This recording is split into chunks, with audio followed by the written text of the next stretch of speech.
तालुक्यातील वाटोडा चिखलेश्वर या परिसरामध्ये जे आहे समाधानकारक पाऊस न झाल्याने शेतकऱ्यांनी आतापर्यंत दमदार पावसाची वाट बघितली होती, परंतु 2 दिवस जो रिमझिम पाऊस आला होता, या रिमझिम पावसामुळे जे आहे कसं तरी शेतकरी समाधान होऊन आज या ठिकाणी आपण बघू शकतो की या शेतामध्ये जे आहे मोठ्या प्रमाणात हे जे आहे पूर्णतः जमीन सोकलेली आहे, तरीही शेतकरी जे आहे पेरणी करत आहे.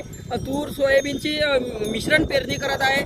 एकीकडे सोयाबीन बोगस बियाणाचा देखील मोठ्या प्रमाणात जिल्ह्यामध्ये जो आहे हाहाकार माजलेला आहे आणि त्याच अनुषंगाने जे आहे या संबंधित कंपन्यांवर कारवाई करण्याची देखील मागणी सर्वत्र केली जात आहे आणि शेतकऱ्यांना जे आहे आसमानी आणि सुलतानी या संकटाने संपूर्ण घेरलेलं आहे. आणि एकीकडे जे आहे बघितलं तर या वाटोडा चिखलेश्वर परिसरामध्ये जे आहे 5 आठवडे जे आहे हे पुढे ढकलून पावसाची वाट बघितली होती, परंतु पाऊस आला नाही.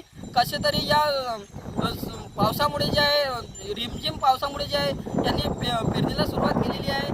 आज या ठिकाणी जे आहे मोठ्या प्रमाणात या शेतामध्ये आपण उभे आहे आणि ह्या संपूर्ण आपण बघू शकतो की हे पूर्ण कोरडी माती आहे आणि यामध्ये जे आहे देखील वल जे आहे वल देखील व्यवस्थित नाही आहे.